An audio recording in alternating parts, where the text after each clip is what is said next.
Ismét itt vagyunk, noha volt egy kis keveredés az utóbbi hetekben, ugyanis mivel szokatlan módon október 19-én és 20-án egymás követő napokon 2 friss beszélgetést is közzétettünk, az egyik Buda Péter elemzőnkkel készült a közel-keleti válságról, majd másnap jöttünk Eszbíró Zoltán történésszel, Oroszország szakértővel, akivel az orosz-ukrán háborúval kapcsolatos konteókat, összeesküvés elméleteket vettük számba. Azt gondolhattam, hogy ezt a 2 beszélgetést önök beosztják, és nem fognak hiányolni egy újabbat 2 héttel később is. Sajnálom, és elnézést kérek, hogy félreérthetően fogalmaztam. Az biztos, hogy ma már friss beszélgetéssel érkeztem. Ahogy ilyenkor a bevezetőben szoktam, röviden bíztatom önöket itt a YouTube-on a feliratkozásra, amit a képernyőnk alatt a feliratkozás gombra és mellette a kis csengőre kattintva tudnak megtenni, ezzel ezt el is intézik. Így aztán a feliratkozás alkalmával vagy alkalmából ezentúl mindig értesítést kapnak, amikor új műsor kerül fel a csatornánkra. Követni bennünket a Facebookon is lehet természetesen, ott a változatosság kedvéért a követem gombot kell megnyomni, hogy csatlakozzanak egyébként szépen fejlődő közösségünkhöz. De jó hírünket úgy is tovább vihetik, hogy podcastjainket megosztják ismerőseik, barátaik körében.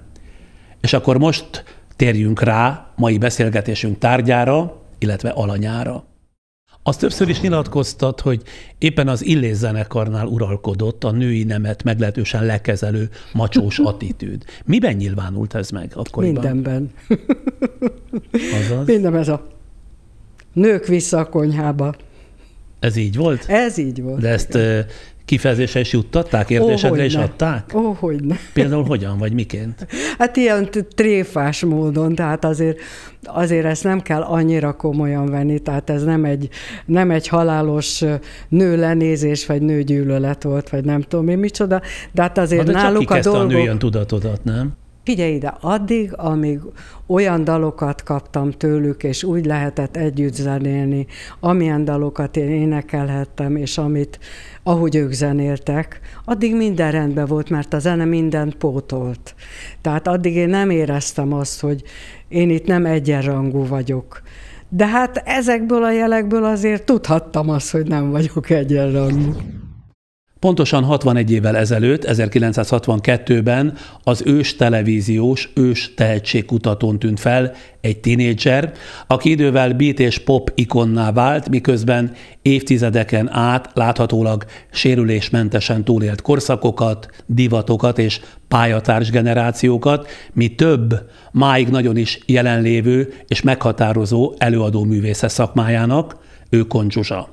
Ha valamennyire ismerjük életének kezdeti szakaszát, akkor tudhatjuk, valójában nem sok minden predesztinálta az előadói pályára, kezdve a családi hátterétől, folytatva ott, hogy sokáig maga sem gondolta komolyan, hogy ilyen fordulat áll be életébe, egészen addig, hogy végül az életútválasztás egyik lehetséges elágazási pontjaként a sokkal biztosabb megélhetést ígérő jogászi szakma helyett a színpadok, sportcsarnokok, stadionok, a tévé és hangstúdiók világát választotta.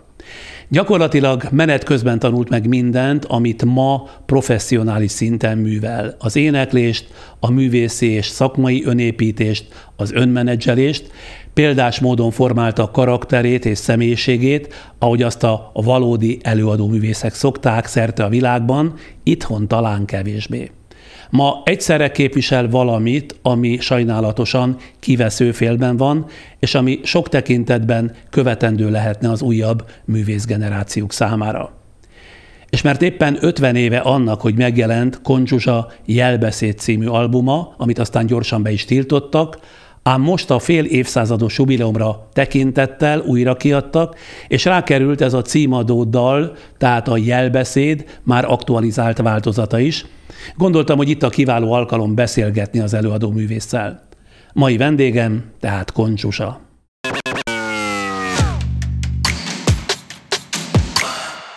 Hogy vagy? Kösz jól. Nem. Figyelj ide, mihez képest? Mihez képest? Ahogy elnéztem a honlapodat, semmit sem veszítettél működési sebességedből, hiszen máig tele vagy munkával, koncertekkel, ugye? Abból nem. Az autóban nehezebb beülni Budapesten, de egyébként igen. Most nem pontosan értem, itt amit a bevezetőben mondtam, ezt a bizonyos Jelbeszéd 2 lemezt. Ugye 1973-ban egyszer már kiadták, majd aztán gyorsan betiltották az eredeti Jelbeszéd című albumot, és akkor most itt van ez az újrakiadás, de az egykori dalokat te újra felénekelted? Ez azt jelenti? Nem, ez egy mesterséges intelligenciával felfrissített, mondhatnánk úgy is, hogy retusált felvétel, az eredeti felvétel, illetve amit javítani kellett, azt a mesterséges intelligenciával a stúdióban mind kijavították. De akkor mi volt a filozófia, ami nyomatékot adott a Jelbeszéd újabb kiadásához? Hát tulajdonképpen ez a szép kerek 50. Én kifejezetten kíváncsi voltam arra, hogy ezek az 50 évvel ezelőtti felvételek, dalok 2023 Magyarországán hogy hangoznak.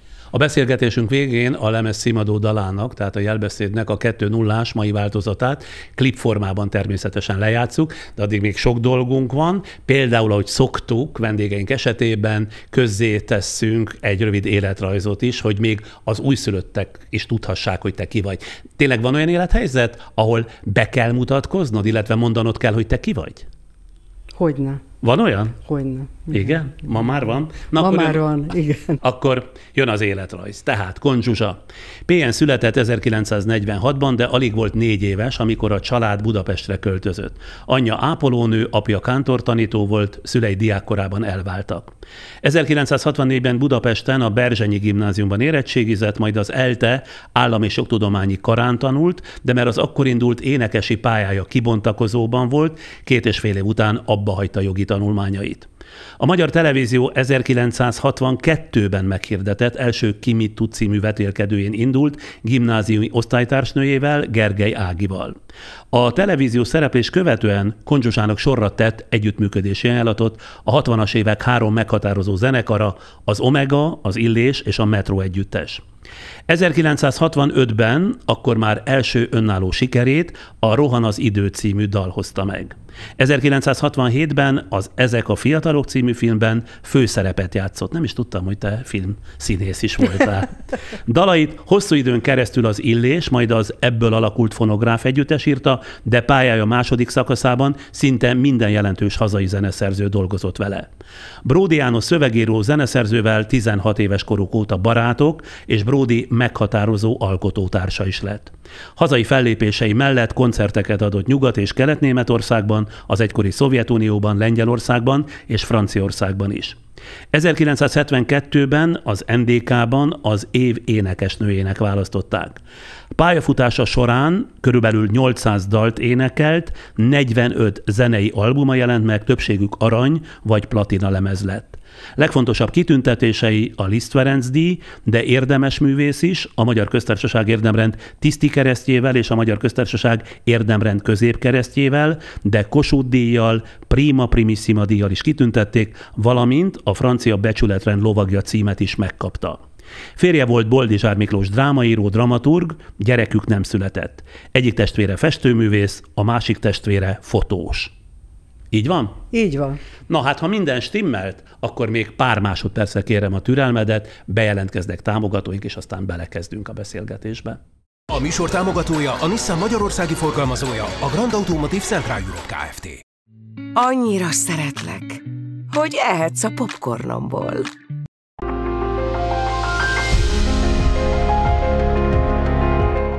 Az egyedi lakberendezési ötletek otthona a kare24.hu. Kont Zsuzsa énekes, előadóművész a mai vendégem, akivel belekezdünk. Hogy távolról indítsak. Emlékeidből őrzöd azt a sorsfordító pillanatot vagy eseményt, amikor végleg eldöntötted, vagy eldőlt, hogy a zene lesz a pályád és a foglalkozásod? Ott volt a háttérben az egyetem egy darabig, akkor volt egy olyan időszak, amikor kihagytam, volt egy időszak, amikor folytattam, majd egyszer csak valamikor az államigazgatási vizsgám végén azt mondta Berényi elvtárs, aki akkor volt az államigazgatási jogszék, a tanszéknek a vezetője. Engem is hogy igen, akkor pláne, akkor tudod, hogy kiről. Abszolút tudom. Igen, de, szóval nagyon komoly arccal azt mondta, hogy kislány, maga már olyan híres. Tulajdonképpen ne roncsa itt a levegőt. Igen? Tehát körülbelül igazából vagy áttételesen tanácsolt? Meg is húzott, tehát megbuktam magyarul. De én ezt tudtam már nagyjából az első fél évben, amikor elvittek bennünket az akkori magyar parlamentbe, ez egy ilyen programpont volt. A parlament akkora csalódást jelentett nekem, hogy azt mondtam, hogy lehet, hogy ez nem az, amire én gondoltam. Milyen értelemben jelentett csalódást? Olyan volt, mint egy színház. Mint amit megrendeztek, mint ahol minden előre el van döntve, mint ahol minden előre lejátszott, mint ahol semminek semmilyen tétje nincs. Hát tulajdonképpen az is volt akkoriban a parlament, ugye? Ma viszont cirkusz, hogy maradjunk a műfajnál. Akkor engedtem el tulajdonképpen azt a szülői kényszert, ami rajtam volt egészen odáig, mert édesanyám nagyon szerette volna, ha elvégzem, és nagyon büszke szeretett volna lenni rám az avató nyilván. Én egy ilyen teljesítőkényszeres kislány voltam, tehát amit elvártak tőlem, legyél jó kislány, húzd ki magad, például, igen. Tehát ezek mind olyan dolgok voltak, amiket én szerettem teljesíteni. Ez azt jelenti, hogy otthonról lényegében még amolyan old school, tehát konzervatív családi programozást kaptál? Igen, kifejezetten, de közben meg nagyon szeretetteljeset, és nem éreztem soha azt, hogy én elvált szülők hátrányos helyzetű gyereke lennék. A pályafutásodat 95 éves koráig végigkísérte édesanyád, ugye? Róla sem sok, de édesapádról, aki gyerekkorodban hagyta hátra a családot, szinte semmi sem tudható. Kezdjük ott, milyen volt anyukád? Anyukám nagyon kötelességtudó volt, nagyon jól bánt velünk, mint gyerekekkel. Azt gondolom, hogy jól irányított bennünket, ahogy egy szülőnek kell, de hát közben állandóan dolgoztak. Tehát ő is, az apám is, aztán a nevelőapám is a következő családban, tehát végül is a család életében leginkább a nagymamák voltak jelen, az anyu édesanyja, és majd aztán a nevelőapám édesanyja. Édesanyád, mint az életrajzodból tudjuk, ugye egészségügyi dolgozó volt, igen. Tehát ápolónő? Igen. Valahol azt mondtad egy beszélgetésben, meg is ütötte a fülemet, hogy élete végig sem tudtál vele, mármint édesanyáddal számos dolgot megbeszélni, mert nem volt, valahogy így fogalmaztál, nagyon közeli a kapcsolatotok. Ezek szerint anyád zárkózott ember volt? Azt hiszem, hogy egyrészt igen, de másrészt meg nem jutott rá idő. Tehát mire ő hazajött a munkából, addigra mi már többnyire gyerekek lefeküdtünk, akkor nem lehetett. Tehát nem alakult ki köztünk egy olyan bensőséges kapcsolat vagy viszony, amikor egy ilyen beszélgetést, vagy több ilyen beszélgetést meg lehetett volna ejteni. Tehát fiúkról például nem beszéltem vele soha. És ez miből adódott? Ez valószínűleg nem az időhiányból, hanem talán az ő visszafogottságából? Igen, feltétlenül. Tehát ő a régi kor neveltje, aki szerint a lány várjon türelmesen, megadóan és tisztelettel. Volt, amiben lázadtál azért az ilyen típusú elvek ellen? Amit otthon ő nem. Képviselt? Otthon nem. Akkor elég ilyen fegyelmezett gyerekkorod volt, még hogyha harmonikus is volt az, ugye? Jól értem. Igen, de hát nagyon hamar kiszakadtam tulajdonképpen ebből a családi körből, mert hogy hát ugye 16-17 éves voltam, amikor a Ki mit tud volt. És attól kezdve nekem már egy sokkal önállóbb élet megengedtetett a családban. Még édesanyádra visszatérve, mi lett volna az, amit jó lett volna tisztázni életében, amiben szerettél volna kicsit közelebb kerülni hozzá? Az ő életét. Az anyunak egy nagyon kalandos élete volt. A történéseket tudtam, de hogy miért történt.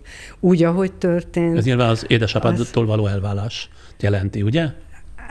Mindenféle, most ne részletezzük, már az elválás előtt is, már a házasság körül is. Szóval nagyon sok kalandor. Figyelj ide, háború volt. Tehát az anyu végül is végigélt egy háborút, mint kamaszlány 17-18 évesen. Végigbújta az összes létező lisztesládát, ahova a kamaszlányokat bújtatták az oroszok elől. Úgyhogy ő nem akart beszélni, én meg emiatt nem akartam faggatni. Lehet, hogy túl tapintatos voltam, egy kicsit bánom, de hát ez van. Uh-huh. Ki volt a nevelőapád?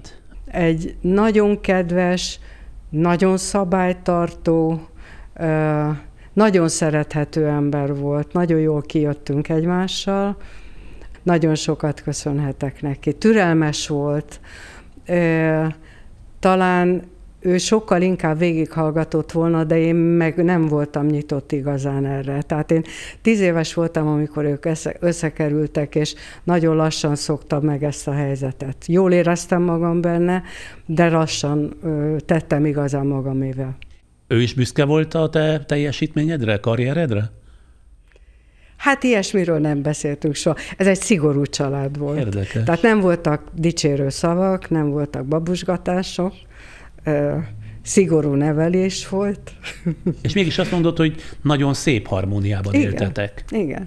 Édesapádról is hadd kérdezzelek, mert nem sokat lehet tudni, bár az itt az asztalon lévő album, ami 5 éve jelent meg, és mondhatom, hogy páratlan szépségű, és tartalmilag is nagyon érdekes. Zöldi Gergely készítette veled be az interjúkat, és remek képek vannak, majd erről aztán a beszélgetés későbbi részében megemlékezünk. Szóval ebben az albumban valami olyasmit mondtál volna, hogy amikor kislány voltál, akkor valamilyen értelemben visszajött, tehát feltűnt az életedben az édesapád, és elkezdett már elvált állapota után is érdeklődni irántad, de azt már túl későinek találtad, és nem találtál visszautat hozzá.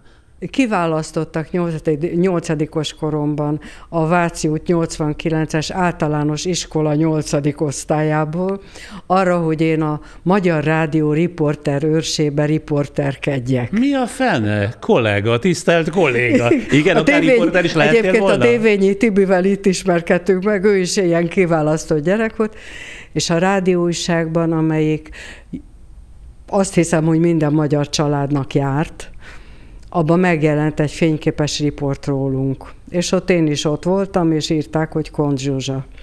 És akkor az apám jelentkezett, hogy én vagyok-e az a Kont Zsuzsa, akit ő ott lát. És akkor egyszer meghívott magukhoz, azt hiszem nyári szünetben. Akkor ő már egy másik házasságban élt? Akkor már az új házasságában élt, igen, és ott volt egy nagyon helyes kisbaba is. Nem éreztem rosszul magam, de különösebb kapcsolat nem alakult ki köztünk. Akkor sem, amikor már énekes lettél, és hatalmas karriert csináltál, nem jelentkezett soha többet?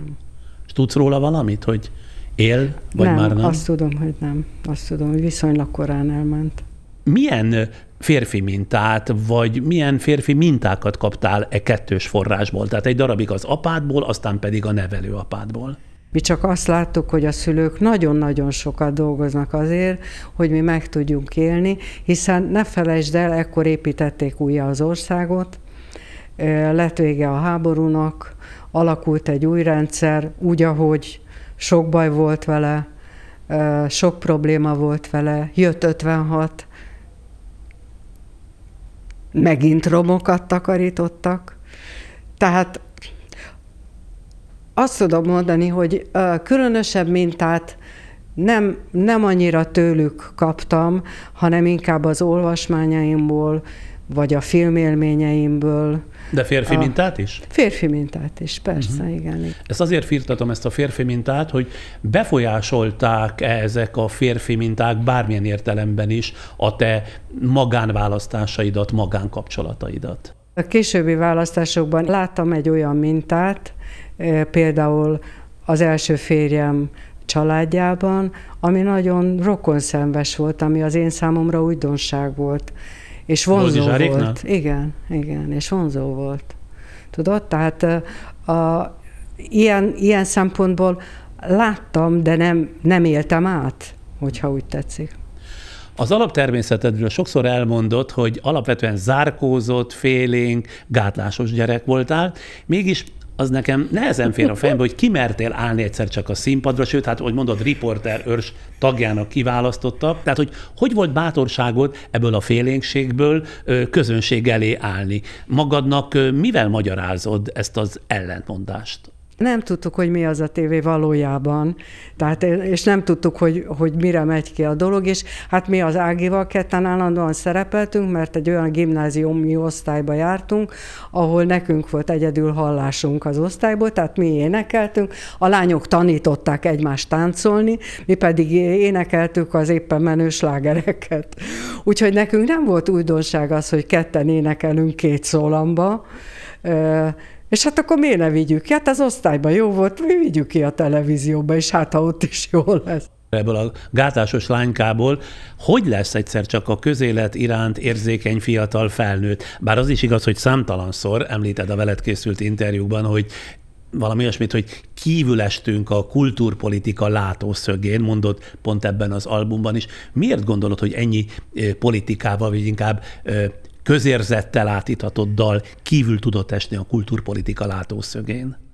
Én abból az érdeklődésből csinálom azt, amit csinálok, hogy annak idején meghallottam véletlenül azt a Szörényi Bródi dalt, hogy ne gondold.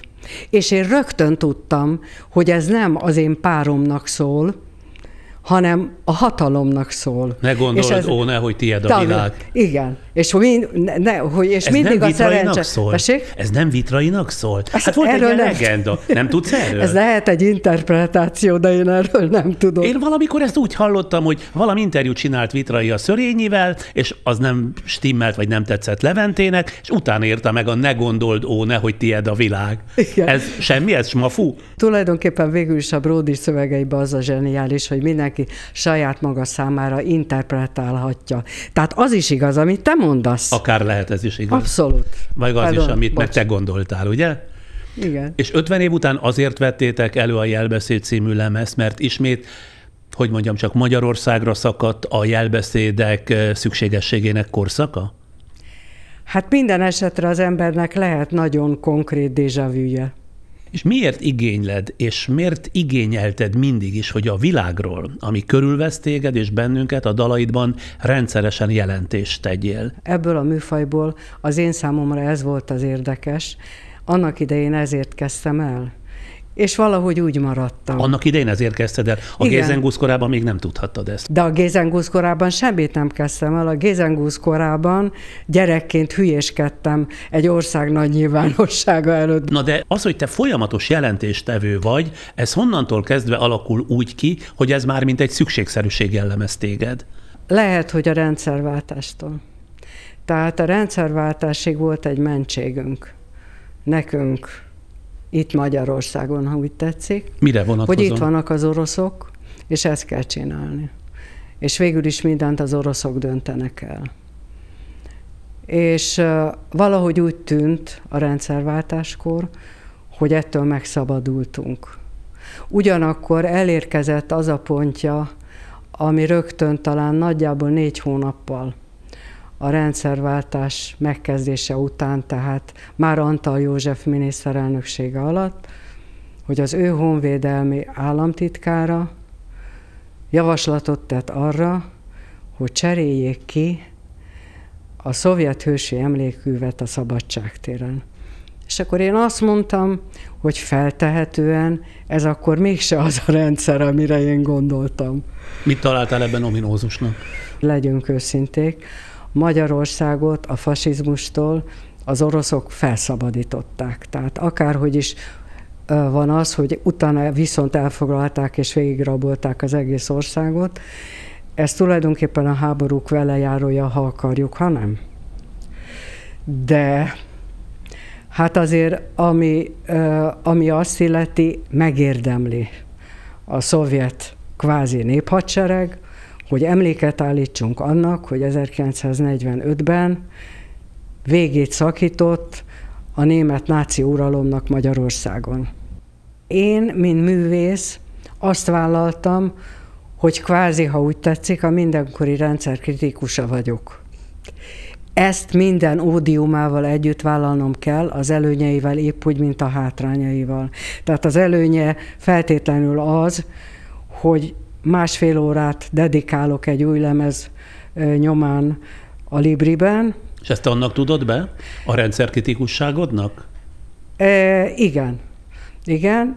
Ugyanakkor azt is annak tudom be, hogy 13 év óta hivatalos magyar médiában én persona non grata vagyok. Nem játsszák a dalodat az állami rádiók, tévék? Nem. Nem. Nyilvánosan te nem szoktad azért bírálni, vagy csak én nem vettem észre a pillanatnyi rendszert? Nem is, úgy gondolom, hogy nem is tisztem. Én azt gondolom, hogy én művész vagyok, én a dalaimban elmondom azt, amit mindenről gondolok, ha úgy tetszik. Ha úgy tetszik, értsd másképp, lehet másképp is érteni. De mégis akkor honnan tudják? Honnan tudják ők, hogy te rendszerkritikus vagy? Miért nem szerelmi vonatkozásában értik a dalokat, miért éppen politikai töltéssel? Én szabadon a nézők elé tárom azt, amit énekelek, és mindenki értse úgy, ahogy a legjobb tudomása szerint ezt érteni kell, vagy lehet, vagy ő szeretné. Nem is tartasz attól, hogy pont az értelmezési különbözőség miatt sokan, ha úgy értik, akkor azzal meg is osztod a közönségedet? Pontosan tudom, de hát már nagyon régóta így van ez, hogy nagyon sokan nem szerettek. Hát voltak olyan helyzetek, és voltak olyan idők, a 70-es évek mondjuk elején akár, amikor vagonszámra kaptam a leveleket magyar anyák ezreitől, akik mindenféle csúnya szóval illetek, hogy milyen rövid ruhában jelenek meg a magyar televízió képernyőjén. Tudod, tehát én ekkortól tisztában vagyok azzal, hogy mindig mindenki nem tetszett. Ez egy kicsit azért más helyzet. Tehát most azért, hogy ennyire élesen külön válik a két oldal, és te beállsz tulajdonképpen, azt mondod a saját önmeghatározásod szerint középre, hogy azért mégis megosztod a közönségedet. Hiszen a fideszesek, vagy mondjuk úgy a hatalmon lévők oldala, az nyilvánvalóan azt hallja ki a te dalaidból, ami éppen ellenükre szól. A közönségnek szíve joga, hogy eldöntse azt, hogy kit szeret, eldöntse azt, hogy kit hallgat, eldöntse azt, hogy kinek a koncertjére megy el, és eldöntse azt is, hogy milyen rendszert szeret, és milyen rendszert nem szeret. De úgy gondolod, hogy a közönséged nagy része mégiscsak a jelenlegi rendszer ellenzékéből adódik? Nem gondolok róluk semmi ilyesmit. Nem. Én úgy gondolom, hogy mindenkinek itt kell élnie, valamilyen fajta kiegyezés alapján mindnyájan itt élünk, hiszen én is itt élek. Még akkor is, hogyha a dalaim arról szólnak, amiről szólnak, a te értelmezésedben, vagy akár a sajátoméban, de ezzel ki kell egyeznünk, hogy ez van, mi választottuk. Választotta már aki? Már aki, hát de ezzel együtt, ha itt maradtál, akkor azt választottad, hogy itt maradsz. Te konzsuzsaként, magánemberként nagyon rosszul érzed magad a mai társadalmi viszonyok közepette? Magánemberként igen.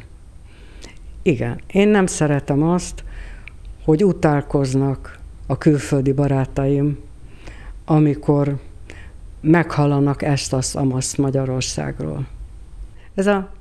És mi történik nálatok? Tudod, tehát hogy mondjam, a világ ítélete azért az én számomra fontos. Nagy felelősséget vesz az magára, aki egy egész ország hitelét tönkreteszi. Mivel vidékszerte igen sokat koncertezel manapság is, azokra a településekre például bejutsz, ahol fideszes a polgármester? Igen, egyébként. Most voltam nem olyan régen, például Győrben. De én nem tartom azt fejbe, hogy ki fideszes és ki nem, és nem is szeretném fejben tartani, illetve, hogy melyik város az, és melyik város nem. Így nem is tudom azt, hogy ki vagyok zárva, előfordulhat. Vannak helyek, ahol nagyon régen voltam már, de lehet, hogy ez teljesen független attól, hogy ott éppen kik uralkodnak. Te mikor jöttél rá arra, mikor tudatosult benned, hogy miben élsz? Mi az a társadalmi közeg, ami körülvesz téged? Azért a 68-as bevonulásról nem lehetett másképp gondolkozni. A csehszlovákiai bevonulást mondod. Nem véletlen volt az, hogy a Hai Rózsa Volnékra én azonnal bólintottam a tinédzsernek, amikor megmutatta nekem. Ez a Hai Rózsa Volnék az 1968-as csehszlovákiai bevonulásnak az apropóján született? A tankok például, azok a bizonyos tankok a dalban? Igen. A hazai szórakoztatóipar egyik legellentmondásosabb intézménye a lemezkiadó vállalat, és azon belül is a pop főfelelőse Erdős Péter volt, és mi sem volt természetesebb, gondolom én, mint hogy a kádárkori Magyarország könnyűzenei szféráját is ugye a politika vezérelte, ahol az előadóművészek szempontjából egy ilyen, nem tudom jobban fogalmazni, Machiavelli típusú ember döntött életről, halálról, sikerről és bukásról, mint Erdős Péter. Te hogyan élted meg ezt a korszakot, és főleg Erdős Pétert? Én tulajdonképpen nagyra tartottam őt, sokakkal ellentétben. Egyrészt egy nagyon okos, nagyon művelt, nagyon szórakoztató személyiség volt, aki ült 56 előtt, ült 56 után, és a börtönből pár év múltán szabadulva rendelték be a hanglemezgyárba. Ő nekem annak idején úgy mutatkozott. Ez neki egy ilyen kényszerállás volt? Tehát oda rendelték? Igen, pont. Hát ő nem értett hozzá, ő ezt be is fellotta, többször nyilatkozta nyilvánosan is, hogy ő ehhez nem ért, ő a szövegeket érti, de a zenét nem. Nekem akkor már talán a második lemezem készült éppen, és akkor bemutatkozott, hogy ő a új, én vagyok az Erdős Péter, mondta nagyon helyesen. Ő racsolt. Racsolt, igen. És, de azért tudja, hogy én a Kovács Katinak drukkolok. Ezt te hogy fogadtad? Hát nevettem, nagyon jó pofa volt, és mondtam, hogy jó, hát persze lehet, nem kell feltétlenül nekem drukkolnia. De az biztos, hogy ők nagyra értékelték az Illés zenekart, a Bródi szövegeket, Szörényi Leventét, de az egészen biztos, hogy az, hogy mi a jelbeszéd betiltása után talpon maradhattunk egyáltalán, és nem tüntettek el úgy bennünket, mint ahogy a csehszlovák kollégákkal ezt megtették, az annak is köszönhető, hogy ők értékelték, tehát a Bors Jenő is, ő és volt az Erdős Péter, ő volt az igazgató.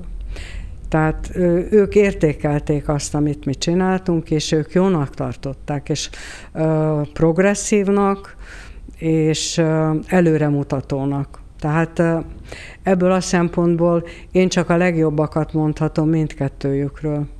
Olyan tudomásotokra jutott, hogy például akár ki is álltak értetek a zenétekért, a dalaitokért, amikor mondjuk a felső politika számon kérte, vagy kérhette őket? A jelbeszéd betiltásakor, akkor ők megkértek engem, hogy én járjam végig a nomenklatúrát, tehát az előadót, a könnyűzenei előadót a minisztériumban, menjek be a miniszterhelyetteshez, a kulturális miniszterhelyetteshez, és akár még az Acélhoz is próbálja meg eljutatni a lemezt, és próbálja megkérdezni tőlük, hogy ugyan mondják már meg, hogy mi a baj ezzel a lemezzel. És te elmentél? És én elmentem, ilyen furcsa beszélgetéseket folytattam, hogy ők nem tudják, ők nem nagyon értik, de hát most már ez így van, akkor ez most már így is marad. Acél is fogadott? Acél György? Acél György is fogadott, ami annál is egyszerűbb volt, mert én egy osztályba érettségiztem az ő lányával, az Acél Annával, és hát ő futólag, ha nem is ismer, de hát tudta, hogy én létezem. Úgyhogy fogadott is, ő is nagyon megértő volt, és azt mondta, hogy mindent ért, ez nagyon szomorú, hogy így van, hát nem tudja. Ki, ha ő nem? Hát ha valaki tudhatta, hogy mi van. Szóval, hogy mondjam neked, magyarázatot senkitől nem kaptam. Senki nem mondta azt a felelős elvtársak közül, hogy igen, ez a lemez be van tiltva, és ez a lemez betiltva is marad. Egyszerűen nem volt téma, hogy Magyarországon egyáltalán cenzúra van, és hogy valamit betiltottak volna. Tehát magyarul letagadták, de közben pedig foganatosították a letiltást. Erről van szó. Ha már Bródi annyiszor szóba került, nem olyan régen Balatongyörökön kis táblát állította a helyi önkormányzat, ezzel emlékezve meg arról, hogy talán 1963 nyarán ott találkozott először azon a bizonyos településen, egy bizonyos kőnél, Koncsuzsa és Bródi János. Véletlenül ismerted meg? Tehát ott a, nem tudom, hajó kikötőben? Vagy hogy volt rajongója volt az én legjobb barátnőmnek, a gimnázium barátnőmnek, és úgy ismertem meg, hogy ő boci szemekkel bámulta az én legjobb barátnőmet, és közben kiderült, hogy gitározni is tud, akkor rólam már tudták, hogy én ki mit tudós voltam, meg énekelni is tudok, meg nem tudom én, és akkor kapacitáltak bennünket, hogy csináljunk produkciót. Ez nagyon szép gesztus volt a Balatongyöröki önkormányzattól, hogy egy követ, vagy mit állítottak? Igen. Emléktáblát kaptunk Balatongyörökön, a Balatongyöröki mólon meg lehet nézni. Én könnyekig meghatott, amikor a Brody menedzsere felhívott ezzel a kérdéssel, hogy én elmennék-e Balatongyörökre felavatni ezt a bizonyos... Hogy itt ezen a helyen találkozott Bródy János és Kont Zsuzsa? Igen. Honnan tudták egyáltalán? A Bródy egy könyvében megírta. Elfogadod, vagy ellenmondasz, amikor azt állítom, hogy alapvetően Bródynak köszönheted, hogy ilyen tudatos és mondani valóban gazdag énekesi pályát mondhatsz a magadénak? Abszolút elfogadom. Ez így van, és azt is hozzá tudom tenni, hogy feltehetően, ha fogvicsorgatva is, de elvégeztem volna az egyetemet, ha ez nincs. Aztán lettek már olyan szövegek, és lettek már olyan szövegírók a Bródy nyomán, akiknek a szövegeit talán elénekeltem volna, de egészen biztos, hogy abba a régi rendszerbe, ami volt, én nem állok vissza, azt tuti, ha ő nincs. Ahhoz már egyébként barátoknak kellett és kell lenni, hogy ilyen tartalmú és ilyen mennyiségű kitűnő szöveget kapjál, mint amelyeneket kaptál Bródytól? Nem biztos. Nem biztos. Tehát én azt gondolom, hogy ezt meg lehet csinálni szakmai szeretetből is, szakmai hozzáértésből is. Tehát az, hogy én láttam a Bródyban valamit, feltehetően ő ugyanazt látta bennem, és ettől mi összetartottunk. Akkor is, hogyha éppen veszekedtünk, vagy akkor is, hogyha éppen vitánk volt valamiről, akkor is tudtuk, hogy egymásra számíthatunk, és a másik tehetségére számíthatunk. Tehát azt, amit én tudtam, azt nyújtottam, és azt, amit ő tudott, azt nyújtott.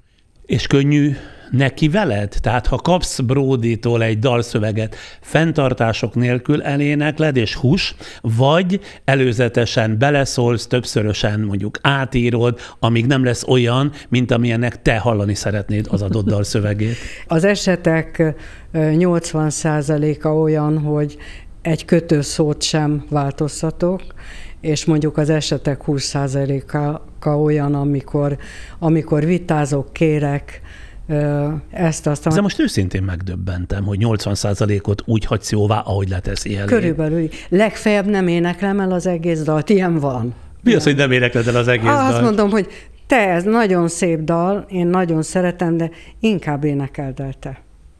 Ezek szerint akkor volt olyan dal az évtizedek során, amit nem fogadtál el Bródytól, de aztán más mondjuk sikerre vitte? Ilyen volt? Igen. Például a Ne várd a május című Zorán dal. Azt neked ajánlotta először? Igen. És mit találtál benne kifogásolni valót? Nem, azt gondoltam, hogy ez nekem annyira szomorú, és annyira negatív érzelmeket kelt bennem, hogy ezt én inkább nem énekelném el. És idővel nem bántad meg, hogy milyen siker lett ebből a dalból is például? Nem. Nagyon örültem neki. Én nagyon szeretem az Zoránt egyébként. És az egyszer sem jutott eszedbe, hogy magadnak ír dalokat, vagy legalábbis szövegeket? Mégiscsak te tudod ugye legjobban, hogy mit gondolsz a világról, meg az életről. Nem. Addig, amíg van, aki nálamnál ezt jobban megírja, és én azt meg tudom ítélni, hogy ez jobb, mint amit én csinálnék belőle. Honnan tudod, hogyha nem írtál? Biztos vagyok benne. Próbát sem tettél soha magaddal otthon 4 szem közt? Az én saját kreativitásom beleveszett a dalokban, ott van a dalokban, a változtatásokban, vagy az úgyhagyásokban, de én azt mondom, hogy ha van, aki ezt olyan színvonalon megírja, mint a Bródy, akkor én nem strapálom magam. Ez nem egy kis önbizalomhiány? Nem. Úgy gondolom, hogy az ember nem született feltétlenül polihisztornak. Tehát a reneszánsz emberek kora, azt gondolom, hogy nem az én korom feltétlenül, és nem is az én választásom. Tehát én nem értek mindenhez, nem is akarok mindenhez érteni, Én azt tudom, hogy milyen az életem, milyen az élet magam körül, mit látok a világban. Na de pont ez az. Ez például hogy tudja egy másik ember a te szádba hitelesen megírni? Mert te tudod mégiscsak legjobban, hogy mit látsz, észrevesz egy olyan momentumot, amit esetleg Bródi vagy bárki más nem vesz észre. Ezt te tudnád a legjobban megírni, te tudnád a legjobban megfogalmazni, vagy az is lehet, hogy amikor szöveget ír, akkor te azért hatsz rá olyan értelemben, hogy bizonyos élményeidet megosztod vele, amiből aztán dal születik. Ilyen is volt már, nyilván talán lesz még, de nem vágyom ilyen jellegű babaírokra, tudod. Én tudom magamról, hogy én tényleg radikálisabb vagyok. Én lehet, radikálisabb, hogy sokkal... mint ő? Mint Bródi? Igen. Valószínűleg radikálisabban fogalmaznék, és valószínűleg azt sokkal kevésbé fogadnák el az emberek tőlem. Egy dalban te mit vizsgálsz meg? Elsősorban a szöveget, másodszorban pedig az, hogy a dallam illik-e hozzád, az mennyire passzol bele mondjuk az életművet korábbi szakaszába? Nincs elsősorban és nincs másodszorban. Tehát együtt vizsgálom az egészet. Ha kell, változtatok a szövegen, ha kell, változtatok a zenén. De mit mondod, csak 20%-ban? De nem beszélem rá magam kompromisszumokra. És mire hallgatsz ilyenkor? Mi a belső mércédnek mondjuk az alapja? Pusztán-e az ösztön, meg a jó ízlés? Hallgatok az ösztöneimre, hallgatok a megérzéseimre, és megcsinálok valamit, és akkor nagyon sokszor kompromisszumot is kötök, tehát a szöveg nem mindig feltétlenül olyan, a zene nem biztos, hogy feltétlenül mindig olyan, de valami miatt mégis van két sor, ami hallatlanul vonz, akkor azt megcsinálom. És Bródi mennyire volt liberális a tekintetben, hogy a dalait úgy add elő, ahogyan te akarod, vagy beleszólt nyomatékosan abba, hogy mit erősítsél, mit gyengítsél? Ez hogy van a kettőtök munka megosztásában? Ugye egyébként ő belenyugszik abba, hogy a jó kis dalát hogy rontom el. Mondja ezt, hogy te néha elrontod a jó kis dalát? De milyen értelemben rontod el? Akármilyen értelemben, akár úgy, hogy egy szinte másik zenét csinálok hozzá, de nagyon tetszik a szöveg, és nagyon meg akarom csinálni. Addig gyúrjuk a dalt a stúdióban, mondjuk most az utóbbi 20 esztendővel, vagy 25 évben a Závodi Gabival, amíg nem alakul olyanná, amilyenné én szeretném. És akkor a Bródi belenyugszik abba, hogy az nem olyan, mint az ő felgitározása után volt, és ami ennek ő nagyon megszerette, vagy úgy is szeretné, és nagyon, hogy is mondjam, empatikus módon ezt magában tartsa. Tehát kifejezi valamilyen módon, de nem erőszakoskodik. Nem. Ráthagyja. Nem. Tehát te vagy a kettőtök közül ilyen értelemben, ilyen helyzetekben a főnök? Hát a saját magam dolgában, igen. Na most hadd kérdezzem meg, ami mindig piszkált. Bródival, ez a ti munkakapcsolatotok, egy percig sem volt szerelem? Nem lett volna bármikor kézenfekvő bármelyikőtök számára, ha összekötitek az életeteket? Nem. Mi nem működött? A kémia? Az alkotói kémia az működött, az egyébkénti meg nem. Hát figyelj ide. Az egyébkénti meg nem? Az úgy van, ezt úgy magyaráztam el valaha talán valamelyik barátomnak, hogy volt egy idő, amikor a Bródi fiatal volt hozzám. Aztán most meg már öreg. Én 16 éves korában ismertem meg, és nagyon helyes kis 16 éves fiú, de hát kisfiú volt. Hát mi nagy lányok voltunk. Igen, akkor mondjuk abban az időszakban a lányok azért akkor, sokkal amikor a érettebbek. párválasztás történt, akkor ő kisfiú volt nekünk. Na jó, de utána még volt 30-40-50 év, amikor hozzád idősödött, nem? Soha? Nem. Ilyen érdekes. Ez nem merült fel. Pedig a lányok meghaltak érte. Ugye? Nagyon. Fú. Ő volt a legkapósabb az Illés zenekarból, én ezt mondhatom, mert láttam. Na most az Illés zenekar másik tagjára rátérve, Szörényi Leventével viszont szinte a kezdetektől rossz volt a viszonyod? Nem, egyáltalán nem, de még kisgyerekek voltunk, még nem voltak meg az első nagy sikerek, talán a Rohan az időn már éppen túl voltunk, de akkor én rosszul viselkedtem az öltözőben Leventével. Milyen értelemben? Hát olyan értelemben, hogy kitört belőlem azért rossz természetem, és hangomat felemelve nem feltétlenül nyomdafestéket tűrő kifejezésekkel rendre utasítottam a Leventét, hogy amikor én a színpadon vagyok, ezt ő ne csinálja. De mit csinált? És hát semmi, a színpadról instruálta a keverőszemélyzetet, aki lent volt a nézőtéren, és a nézőtér ezt ugyanúgy látta. De ezzel tönkretette a te produkciódat. Igen. Annyira felhúztam magam, tehát ha a színpadon történik valami, akkor az engem óhatatlanul egy kicsit kiforgat a saját természetemből, és olyanná válok, amit utána aztán szégyelni kell. Mert te tudsz hangos lenni, meg kiabálni. Tudom. Tényleg? Igen. Nagyon ritkán. Szóval akkor azért eléggé ki kell hozni a sodromból ahhoz, hogy igen. És ő valószínűleg ezt megjegyezte, de az is lehet, hogy ennek nem is ez van mögött, hanem az van, hogy nem vette senki észre, én magam sem, hogy 2 sztár van a színpadon. Tehát a későbbiekben már erőltettük ezeket a közös fellépéseket, ha máskor nem nyaranta, és ha 2 sztár van a színpadon, akkor a közönség figyelme óhatatlanul afelé fordul, aki előbb van. És én mindig előbb voltam. Tehát, hogy fizikailag előrébb voltál. Hát igen. Mindenféle értelemben előbb voltam, hiszen én énekeltem a dalaimat, ő pedig kísérte gitáron. Tehát ez alól a Leventét fel kellett volna menteni, feltehetően sokkal hamarabb. De miért ő egy zenekar tagja volt? Én nem értem, hogy ez miért okoz valakiben bármiféle skrupullust.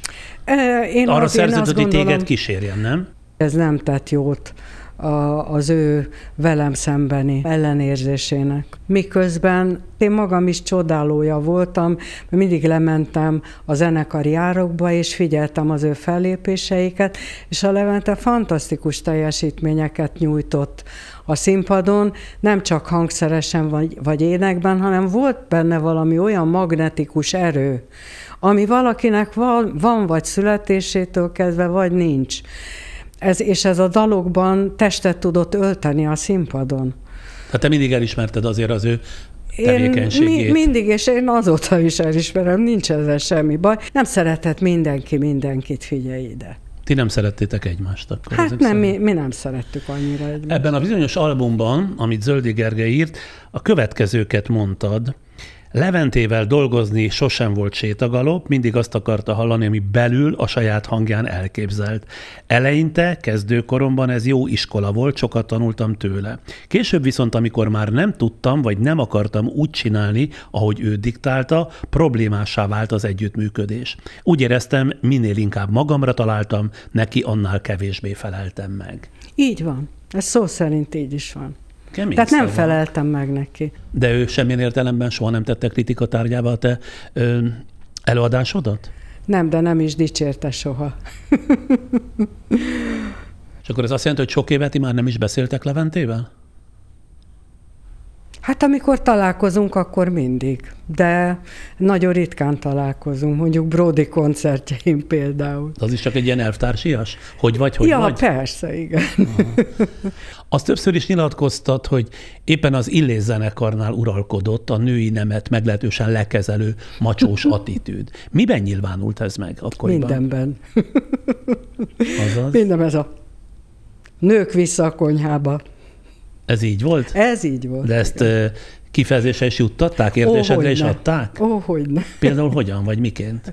Hát ilyen tréfás módon, tehát azért ezt nem kell annyira komolyan venni, tehát ez nem egy halálos nőlenézés, vagy nőgyűlölet volt, vagy nem tudom én micsoda, de hát azért náluk a dolgok... a női öntudatodat, nem?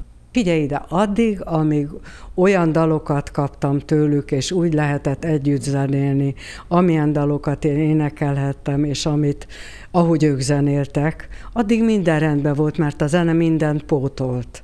Tehát addig én nem éreztem azt, hogy én itt nem egyenrangú vagyok. De hát ezekből a jelekből azért tudhattam azt, hogy nem vagyok egyenrangú. Az elmúlt években a MeToo mozgalom megalázó történetei között kiderült, hogy a hazai könnyűzenei élet sem volt mentes éppen az ilyesfajta helyzetektől. A saját pályafutásodat tekintve neked Nem volt részed ilyenfajta provokációkban, vagy az akkorára már megszerzett népszerűséged épp elég védelmet nyújtott?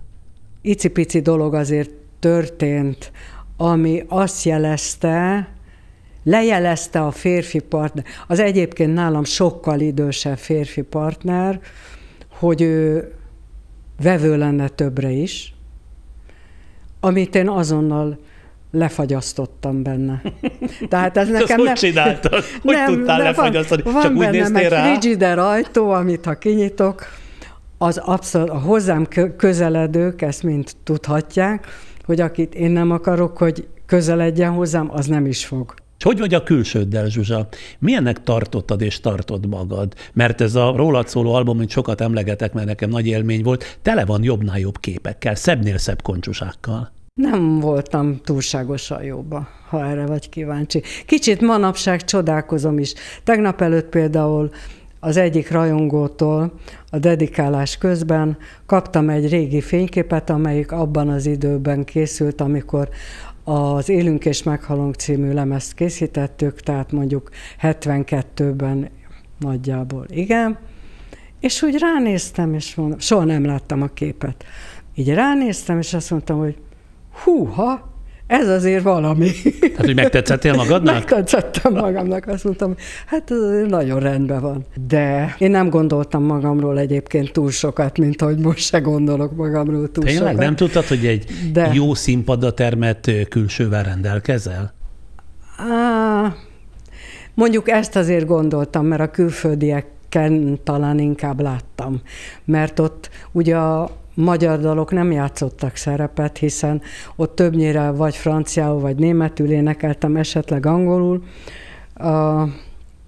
és láttam rajtuk, hogy olyan és ez a vasfüggöny mögül jött, és ilyet tud, és még franciául is beszél. A stílusodról, hogy váltsunk egy kicsit, egyszer nagyon szellemesen valami olyasmit mondtál, hogy csak nagyon visszafogottan szeretsz feltűnő lenni. Ezt legfeljebb megtoldanám azzal, hogy a karaktered meg kommunikatívan zárkózott, hogy valami hasonlót mondjak. Ezért is kérdezem, hogy volt olyan személy, barátnő az életedben, akinek teljes egészében például kiadtad magad? Nem. Én egy zárt rendszert vagyok, bocsánatot kérek. Tehát eleve alkatilag alkalmatlannak tartod magad az ilyesmire? Igen. Valahogy mikor valószínűleg egyébként, hogy azokban az időkben, amikor a kamaszlányok kibeszélik maguk között a legbelsőbb dolgaikat is, én akkor már kvázi idézőjelben dolgoztam. Ez nekem nem volt meg. Tehát ez a bakfiskor, a lány bakfiskor. És valószínűleg, hogy abban az időben az a fajta nyíltság, ami ma megy a gyerekek között, az nagyon szokatlan lett volna. Én úgy gondolom, ismerve a barátnőimet, a volt osztálytársnőimet. Én nem is ezt kérdezem, hanem inkább az, hogy a rendszered valóban egy olyan zárt rendszernek tűnik, ami nem igen tűri még csak a hajszárepedéseket is. Ha például bármilyen kérdésben, bármilyen ügyben elakadsz és tanácstalannak érzed magad, hajlandó vagy-e akár alkalmi támaszt keresni, vagy általában egymagad kínlódod ki a döntéseidet? Erre is van példa, arra is van példa, de ha éppen olyan ingerenciám van, hogy meg szeretném osztani a fennforgó problémát, akkor tudom kivel megosztani. De általában nem akarod nagyon. Többnyire törekszem arra, hogy ne legyek terhére senkinek. Én meg azt gondoltam, hogy ez talán édesanyádból adódik, az ő zártságából, hogy azt megörököltette magad is, hogy nagyon zárt személyiség lettél. Valószínűleg egyébként jó helyen kapirgálsz, igen. Ugye? Igen. Mondod valahol azt is, hogy egy ügyben, ha te döntést hozol, vagy ítéletet hozol, mindegy, hogy azt utóbb helyesnek, vagy helytelennek véled, már nem változtatsz a döntéseiden. Soha nem is fordult elő veled, hogy rájöttél, hogy tévedtél? De persze. De az ember azért sokszor téved, különösen, ha hosszan él, de ezt úgy mindig elintéztem saját magammal. De ez azért adódott ritkán az én életemben, mert sokáig hordtam ki a döntéseimet. Tehát mire A végére jutottam a körnek, addigra nagyon hosszú idő eltelt, és 100 000-szer átrágtam, és nem volt visszaút. És ha tévedtél, akkor azt legalább magadnak bevallottad? Nem tévedtem. Nem tévedtél? Nem tévedtem. Te mindig igen, pontosan tudod, hogy mit akarsz, hogy merre felé lépsz, hogy mit csinálsz, ez úgy valahogy, nem tudom, a sorok között ott bujkál. Soha nincs kétséged például magaddal vagy a döntéseiddel kapcsolatban? Mindig van kétségem. És mindenféle szempontból, tehát külsőben ugyanúgy, mint belsőleg. Én nem hiszem azt, hogy az én döntéseim feltétlenül helyesek. Nem hiszem azt, hogy feltétlenül jól látom azt, amit látok, de úgy látom. És akkor mégis ragaszkodsz hozzájuk. És akkor tulajdonképpen nem tagadom azt, hogy úgy látom. És arra valóan van magyarázatod, hogy miért húztál és miért húzol mind a mai napig magad köré láthatatlan falat? Hát szuverén talán vagyok, de nem vagy. De én szerintem nincs fal. Tehát én próbálok, és azt gondolom, hogy ez sikerül is, nyitottan közeledni a világ felé, és lehetőleg megvizsgálni mindenféle felmerülő szempontot, amit fel tudok mérni. De nem gondolom, hogy falat emelnék magam körül. Hogyan lehet veled például barátkozni? Te választasz barátokat, és csak bizonyos szempontok szerint, vagy akárki lehet a te barátod, tehát ki lehet téged választani, és mellé csapódva be lehet épülni a te életedbe, azaz hagyod magad baráttá választani. Egy darabig egészen biztos, de ha én nem akarom, ha nekem valamitől a dolog vagy terhessé, vagy érdektelenné válik, akkor én azt azért nem csinálom tovább, csak azért, mert elkezdtünk valamit. Legyen az, most teljesen mindegy, legyen az egy házasság, legyen az bármi. Azt mennyire látom jól, hogy szereted a tökéletesség látszatát kelteni, sőt magát a tökéletességet kergetted, és a tökéletességet vonultattad föl egész életedben. Én törekszem a tökéletességre, és biztos vagyok benne, hogy tökéletesség nincs, és abban is biztos vagyok, hogy viszont törekedni rá lehet. De jól láttam akkor, hogy neked ez egy alapvető törekvésed. Nézd, ha elkezdek valamit, azt szeretem a tudásom és a képességeim szerint a legjobban csinálni. Ez nem tudom, hogy tökéletességre való törekvése, lehet, hogy az. Persze, mindenki szeretne tökéletes lenni. Akkor lenne, de a világ sem tökéletes. Na jó, de te ez más, amiről te beszélsz. Te a tökéletességet kergeted, és ez tetten érhető x évtizednyi munkádban. Szerintem te például mindennel törődsz. Tehát ami a tevékenységedet jellemzi, ami a tevékenységedhez kell, te a díszletet megnézed, a világítást megnézed, a hangba belehallgatsz, a képernyőn visszaellenőrzöd. Én beülök a vágó mellé a vágószobába.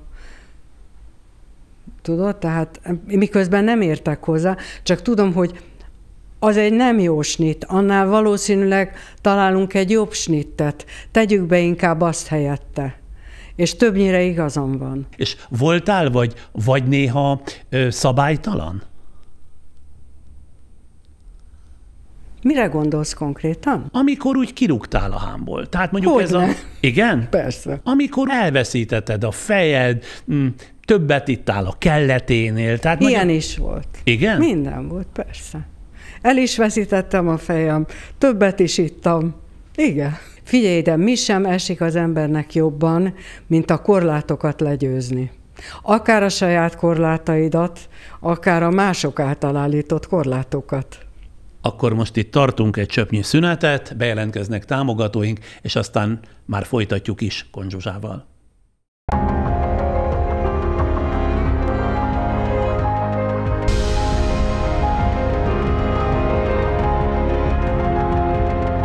Lepd meg, aki fontos, egy közös Cinema City mozi élménnyel.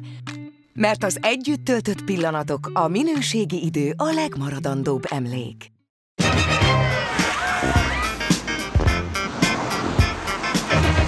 Új Nissan Juke Hybrid.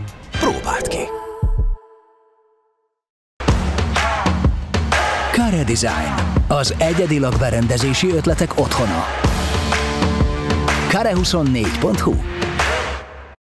Van még mit megtudni Kun Zsuzsától a beszélgetés második részében is, folytatjuk tehát. Kicsit most az éneklésedről, az úgynevezett konc hangzásról érdeklődnék. Ha több évtizedes pályát, korszakait nézzük, hatalmas változásokat is nyomon követhetünk, például a hangodat, a hangod színét és erejét illetően. Tanított téged valaki is arra, hogy hogyan kell szépen énekelni? Egy ilyen klasszikus hangképzést a pályám elején kaptam. Bágyoni Géza volt a tanárom, aki egy Erdélyből átszármazott baritonista volt egyébként. Egy nagyon kellemes ember, és azt gondolom, hogy nagyon jó pedagógus, akitől megtanultam kezelni a hangomat. És mit kellett változtatnod ahhoz, hogy megszülethessen az originális konc hangzás? Az ember hangja adott, tehát az van, ami van, a hang terjedelme is nagyjából adott, kicsit fejleszthető. Igen, de a tiéd ez a puha, lágy, már szinte bársonyos hang. Ezt például képezték neked, vagy te képezted magadnak? Ez adottság volt? Ez teljesen adottság. A németek sokszor mondták nekem, hogy felismerhető hangom van, ami nagyon fontos a tekintetben, hogy megjegyezzék az embert. Ugyanakkor fejleszteni ezt a fajta készséget nem lehet, mert ez adottság. Tehát a hangszín... Nem is jársz hangképzésre? Most már nem járok. Beéneklek otthon, mielőtt nekiindulunk, beéneklek a koncertek előtt is.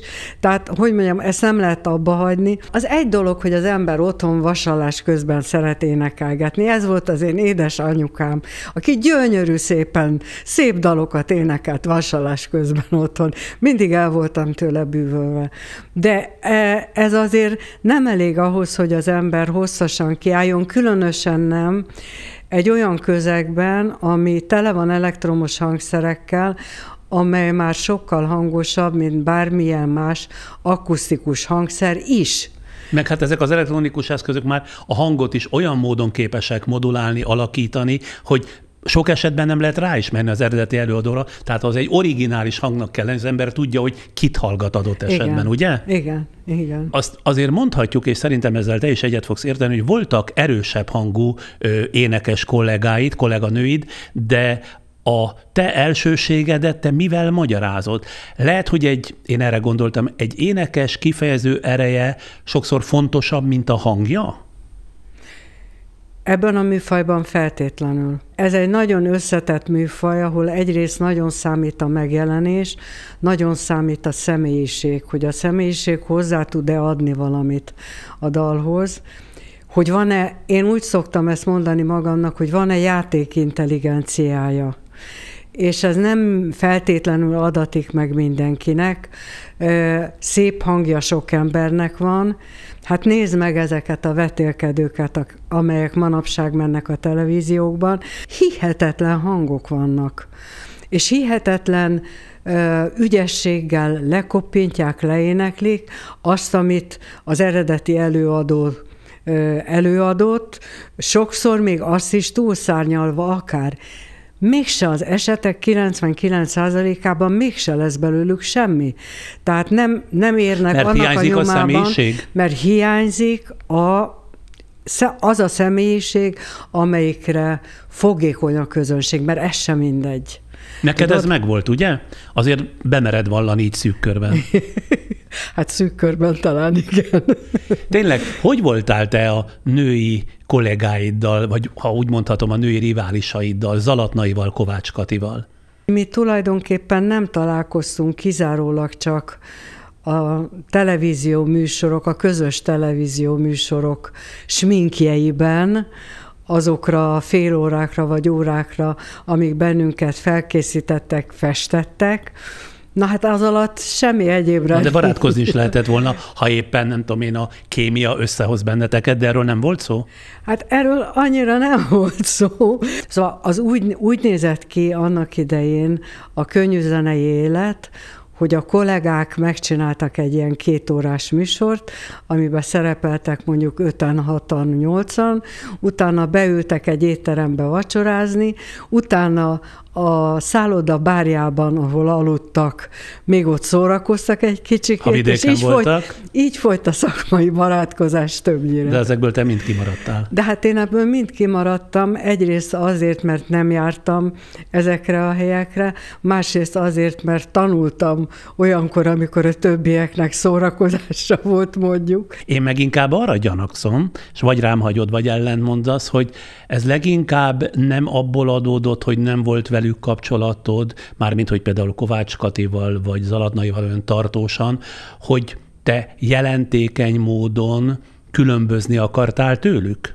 Ők lehet, hogy úgy érezték, hogy én fennhordom az orrom, mert hogy én egyetemista vagyok, meg mit tudom én, meg az Illés zenekar, meg nem, akármi, de nem, az igazság, hogy teljesen másfajta körökben töltöttük úgy az egyébkénti életünket. Hát de csak azért, mert nem éreztél különösebb vonzást, vagy vonzódást ehhez, vagy ehhez a világhoz. De az például, hogy az utóbbi években többszörös kezdeményezésre sem jött össze a Kovács Kati, Zalatnai, Konzsuzsa közös koncert.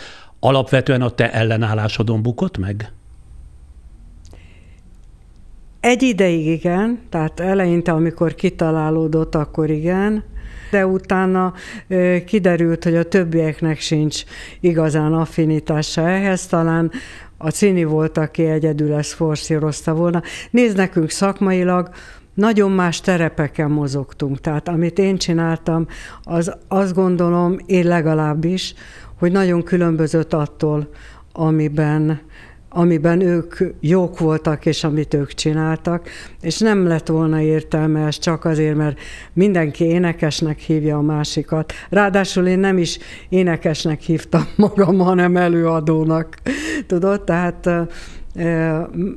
én úgy éreztem, hogy más területeken dolgozunk. Azt kimondod, vagy rám hagyod, hogy azért nem akartad te ezt a bizonyos közös koncertet kolléganőiddel, mert a te nagyon tudatosan összerakott pályafutásodnak, meg az ő karrierívüknek sehol nem volt egyetlen meccéspontja sem, és akkor szerintem nagyon finoman fejeztem ki magam. Igazad van. Ebben is igazad van, igen. Attól, hogy együtt indultunk, attól a közönség összekötött bennünket, ami bizonyos mértékig, ha akarod, természetes is. De egyébként abszolút semmi közünk nem volt egymáshoz, azon túlmenően, hogy ugyanazon a pályán mozogtunk nagyjából. Amikor például új csapatot, új szerzőket, akár kísérő zenekarokat keresel, vagy kerestél, mi vezérelt leginkább, a művészi ösztönöd, vagy a személyes rokonszenveid? Gondolok itt Cipőre, gondolok itt Bornaira, gondolok itt Závodira. Is. Tehát egyrészt nem baj az, hogyha van egy közvetítő közeg. Nekem többnyire Bródi János volt a közvetítő, mondjuk Cipőnél egészen pontosan ő volt a közvetítő közeg, aki nekem kifejezetten ajánlotta. Ő részt vett abban a zsűriben, ahol fiatal költők költeményeit zsűrizték. Valahol ők ott megismerkedtek. Tehát Bródi vett részt ebben. Tartották a kapcsolatot, és egy ponton a Bródi azt mondta, hogy te azt mondja, találkozzál, próbáld meg. Cipővel? Igen, és hát tényleg nagyon bevált, nagyon helyes volt, nagyon barátilag tudtunk együtt dolgozni, nagyon könnyű volt vele együtt dolgozni, és borzasztóan figyelmes volt, ami egyébként a magyar zenészek 99%-ában nem elmondható. Tehát ő volt az, aki akkor is felhívott 2-3 hetenként, hogy vagyok, ha éppen nem dolgoztunk, és nem volt munkánk. Ez borzasztó megható volt, miután nekem azért sok szőrös szívű zenésszel dolgom volt életemben. Ez egy nagyon komoly emberi gesztus volt. Bornai Tiborral úgy kezdtem el dolgozni, hogy a zenekar, akik engem kísért, őt szerződtették. És valamitől nekem a Tibor megtetszett, és én borzasztóan élveztem az ő fantasztikus humorát, a figyelmességét, a műveltségét. Bár tényleg nagyon sok kiváló komponista zenét közvetítetted, mégis van egy olyan első vonalbeli szerző, akivel talán egyetlen dal kivételével soha nem kerültél összefüggésbe, nem került összefüggésbe a neved, ő Presser Gábor. Hogy nem írt neked legalább egy nagylemeznyi dalt Presser? Ilyen értelemben nem is kereste egyikőtök sem a másik társaságát? Hát tulajdonképpen nem, miközben a Piciről nagyon látszik, hogy empatikus zeneszerző. Tehát az, hogy valaki a Komár Lacinak ugyanúgy szerezzen dalokat, mint a Katona Klárinak. És úgy, hogy mindegyikre ami ráírja. rájuk van szabva. Igen. És utána a Zoránt felhozza abból a gödörből, amiben akkor a szakmailag volt. Az valami egészen fantasztikus empátiát feltételez róla. Azért is mondom, hogy tehát ha ezekre tudta, akkor biztos rád is tudna egy koncos nagylemezt írni. Mi lehet azok, hogy ez soha nem jött össze? Nem tudom, nem jutott eszünkbe talán De nincs ebben szerepe például annak, ahogy így kutatgattam a cikkek között, hogy jó régen egyfajta árulásként írtad le te magad Presser azon lépését, amikor ő hátat fordított az Omegának, és létrehozta az LGT-t. Ezek az egykori fenntartásaid nem nehezítették meg például az együttműködéseteket Presserrel? Erre nem emlékszem speciál, de ez előfordulhat, hogy így volt. Ezt nem tudom. Én ezt a bírálatot végül is nem annyira neki szánhattam, én úgy gondolom legalábbis, hanem az, hogy bizonyos helyzetekben a másiknak sebet okozva is kell tudni tovább lépni, ha ő úgy gondolja, hogy az ő tehetsége és az ő pályája ezt indokolja. Tehát akkor ma már felülbírálod egykori önmagadat. Én abszolút felülbírálom. Nekem ebben mélyen nem volt igazam. Lenne kedved egyébként egy Presser nagylemezhez? Annyira illene hozzád, hogy én már hallom is. Erre nem gondoltam még soha, ha nem haragszol, akkor nem most lesz, amikor ezt végig gondolom. Legfeljebb eltűnődsz rajta. És arra mi a válaszod, Zsuzsa, hogy te miért nem mentél ki a divatból? Minek köszönhetően tudtál végig versenyben maradni, miközben számtalan kollégát, kortársad elsüllyedt? Mi az a többletadódtság, amivel te betonbiztosan rendelkezel? Valószínűleg ez annak is köszönhető, hogy én egyrészt az Illés zenekarral úgy megalapoztam ezt a pályát, hogy ez bírja a terhelést, másrészt pedig azzal, hogy a Bródit továbbra is magam mellett tudhatom. Ez egy nagyon fontos tényező abban, hogy én ma is éneklek, de feltehetően a kulcsa azért, az egyik kulcsa mindenképpen bennem kell, hogy legyen, hogy én a mai nap pontosan ugyanúgy el tudom énekelni ezeket a dalokat, és ugyanúgy át tudom adni. Nem is az a lényeg, hogy el tudom-e énekelni, az a lényeg, hogy át tudom-e adni a közönségnek, és át tudom adni a közönségnek, és azért, mert ezek a dalok engem is érdekelnek. Az, hogy kék az ég és zöld a fű, és jaj, de szeretlek, az feltehetően ma már abszolút nem hangozna úgy a számon. Annak idején énekeltem olyan jópofa, gyermetek, kicsit gyerekes, szerelmes dalokat, amik azokban a korszakokban nekem nagyon jól álltak, de nem azért énekeltem, mert jól álltak, hanem azért énekeltem, mert így gondoltam igaznak.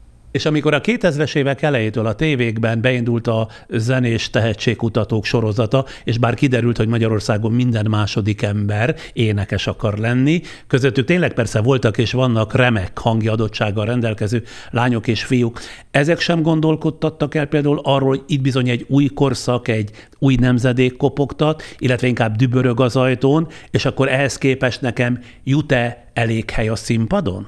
Abszolút látszott, hogy a világ az én fogalmaimhoz, vagy az én értékítéletemhez képest silányulni fog. A színvonal egyre lejjebb van, annak ellenére, hogy a gyerekek nagyon ügyesek, és a gyerekek nagyon szépen énekelnek, de a gyerekek utánoztak. Nem magukat adták, tehát nem lehetett tudni, hogy ezekből a gyerekekből majd mi lesz, mint ahogy tulajdonképpen igazán nagy sztár csak a Ruzsa Magdiból lett. Ebből a generációból és ezek közül a sztárok közül. Akkor ehhez kapcsolódva hadd kérdezzem meg, hogy volt az elmúlt 3 évtizedben olyan trend előadó, akár nemzetközi, de még jobb lenne, hogyha hazai, tehát magyar zenéletből mondanál valakit, akit nem hűvös tárgyilagossággal tudtál csak hallgatni, hanem esetleg oda voltál tőle? Rózsa Magdi például ilyen? Elismerem azt, amit csinál, és teljesen rendben van a dolog, az én ízlésem szerint, mint ahogy a Kis Tibi ugyanúgy rendben van, de ők olyan dolgokat csináltak a műfajban, ami értékelhető volt, és talán fogható volt ahhoz, amit mi annak idején kitaláltunk. Tudod? Tehát őket rokonnak éreztem, mint ahogy bizonyos szempontokból az egyébkénti bakancslistámon a Coldplay zenekar ott szerepel, és a Lady Gaga is, akit még meg kell nézni élőben is. Ja, hogy tehát őket például sokra tartott zeneileg, a délután meg a saját elmentem Amsterdamba, és őket is nagyon szeretném látni élőben, színpadon. És akkor te fogod magad, és elmégy, hogy megnézd őket személyesen? Én fogom magam, és elmegyek. De például, ha hallasz egy Azariát, ismered-e, nem tudom én, Betonhoffit, vagy Jude Law-t, vagy Krubit? Tehát, hogy ezeket te például hallgatod? Valamilyen szempontból viszonyítás neked? Mindenkiről tudok, Azariára körülbelül 1 évvel ezelőtt bukkantam rá, és akkor úgy belehallgattam, és úgy bólogattam, hogy mondom, hát igen, ez is valami. Nekem egy kicsit ez hasonlított a 80-as évek elején volt ez a lakodalmas, a divat. A lakodalmas rock? Hát mondjuk rocknak, most azt hiszem, úgy hívták. Tudod, ez a bugyi fivérek és az Azaria zenét te oda társítod? Igen, és nekem egyszerűen az jutott eszembe. Tehát vannak helyzetek, amikor a népzenét összekeverni ezekkel a ritmusokkal, az nekem nagyon idegen. Na de akkor mivel magyarázott például, hogy 3 Puskás stadionnyi közönség érdeklődik az arénát, ami legszűkebben számos 150 000 hála Istennek, ember. ennyi fiatal van, aki viszont szereti, aki érdeklődik, aki elmegy, akinek a szülei adnak pénzt, vagy neki van pénze arra, hogy oda elmenjen. Nagy öröm. Nem lehet tudni, hogy mi lesz belőle. Ezekből most a tehetségkutatókban megjelenő sztárokból se lehet. Rózsa Magdiról is csak most, nem is tudom én, több mint 10 év után, vagy hány év után lehet megmondani, hogy igen, érdemes volt neki csinálni. Tényleg, ezekben a zenei tehetségkutatókban te miért nem vállaltál soha szerepet, mint például zsűritag, vagy nem hívtak?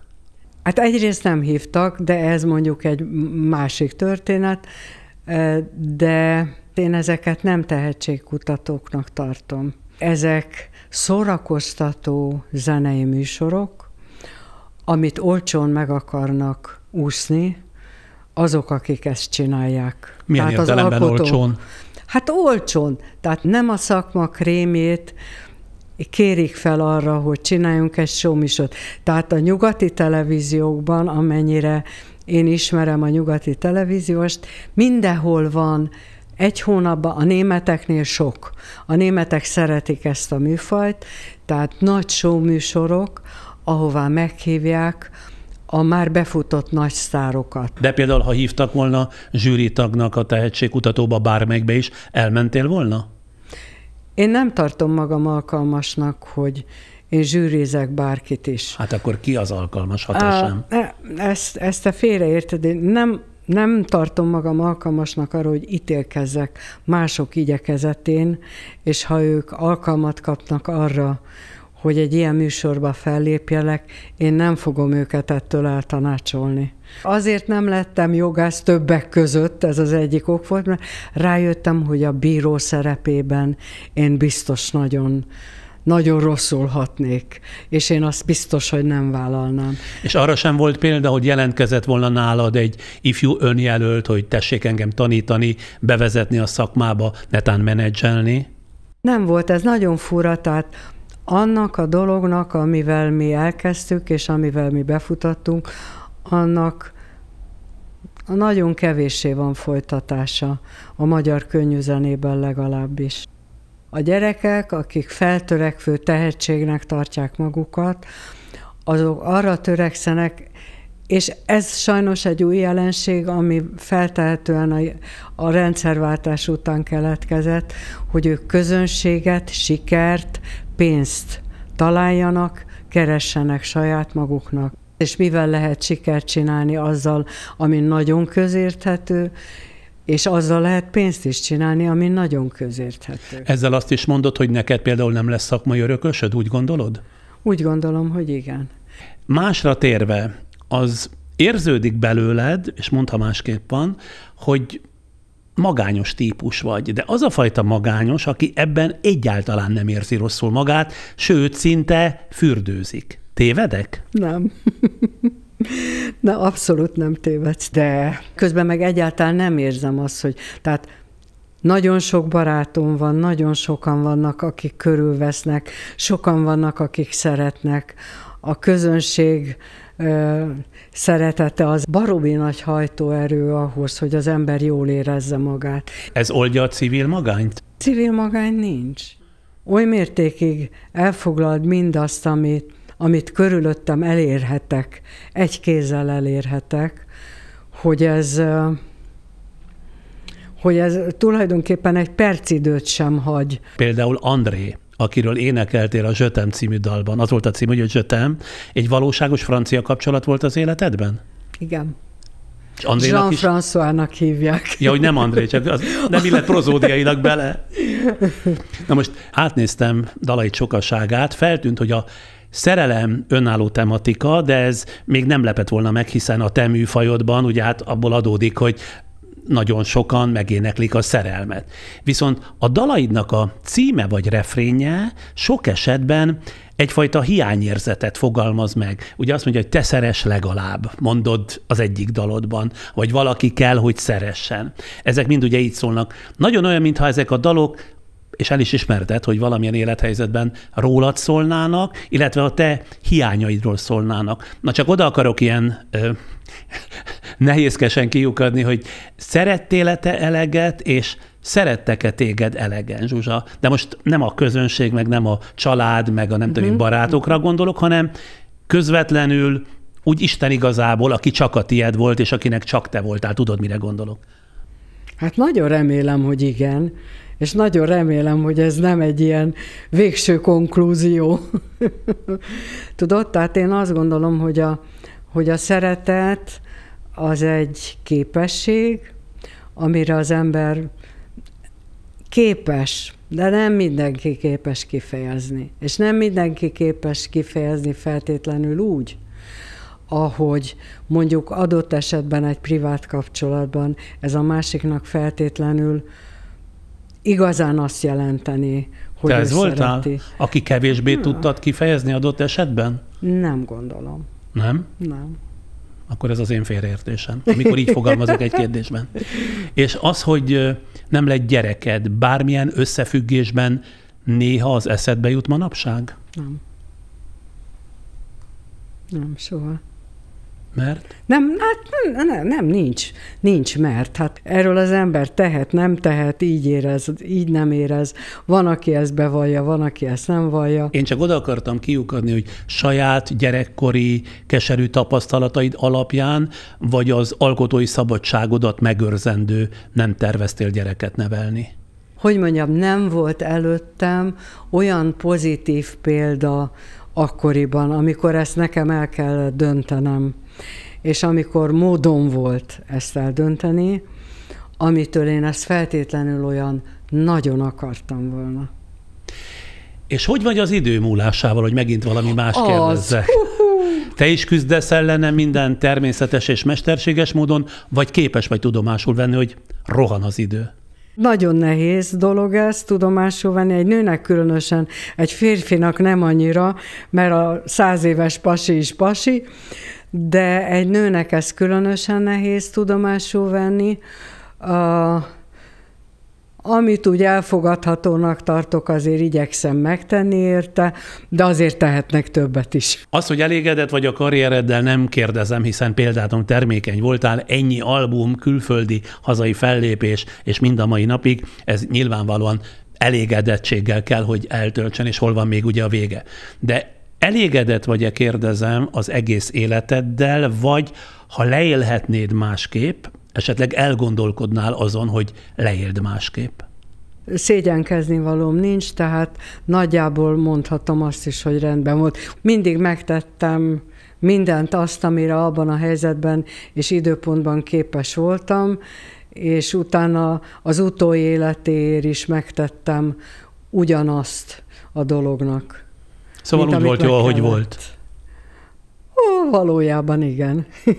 Hát köszönöm szépen, hogy ilyen hosszasan a rendelkezésünkre álltál, és azt is köszönöm, hogy szerintem voltak bőven olyan részletek, amikor talán egy kicsit ma este Kohn Zsuzsa beljebb engedett, és ezt tényleg hálásan köszönöm neked, Zsuzsa. Én is köszönöm.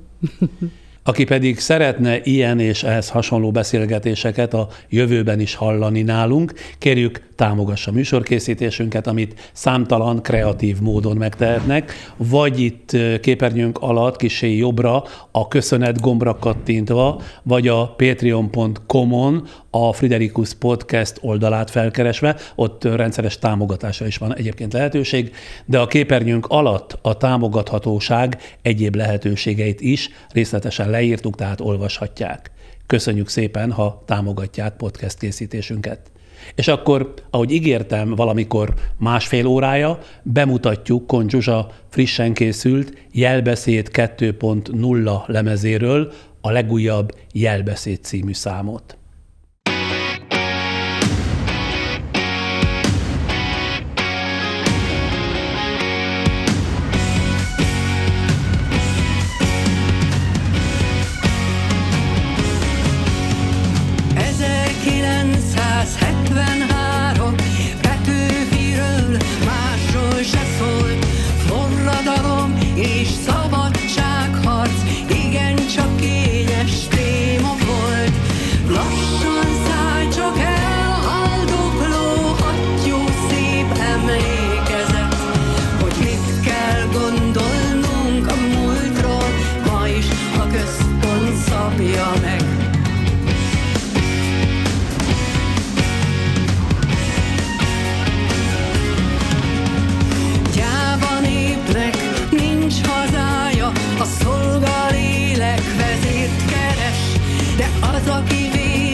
Figyelem, még nincs ám vége a mainak, csak előbb hadd adjak teret, nem több mint 20 másodpercben támogatóinknak.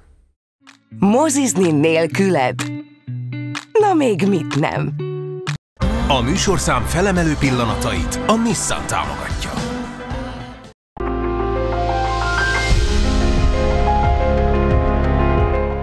Az egyedi lakberendezési ötletek otthona a kare24.hu.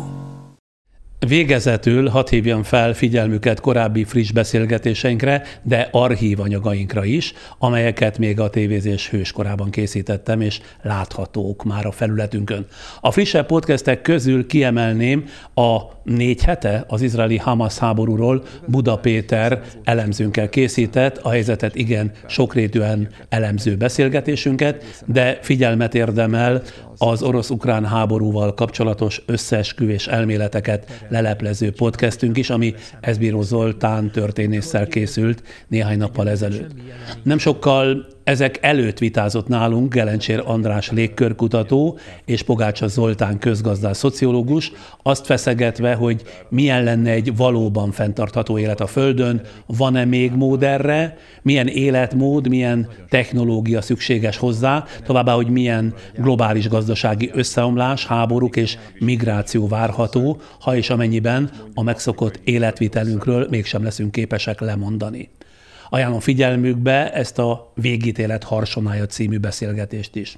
Ugyancsak sokakat érdekelhet a Csepeli György szociológus professzorral szeptemberben készített interjúnk, amely azt bizonyítja be, hogy egyre inkább a rendetlenség és a bizonytalanság korát éljük, melyet ráadásul a kiszámíthatatlanság, a változékonyság, a kétértelműség jellemez, és egyre kevesebb, kikezdhetetlen válasz életünk alapvető kérdéseire. Hogy ebben az időszakban mi mutathat irányt az ember számára, arról írt Értékek ébresztése címmel tudományos igényű könyvet Csepeli György, és ebből az alkalomból hívtuk meg hozzánk beszélgetni. De a frissen Nobel-díjas Karikó Katalinnal is találnak a YouTube oldalunkon egy aktuális beszélgetést, amelyből kiderül, hogy nem csak kutatónak, de embernek is kiváló Karikó Katalin.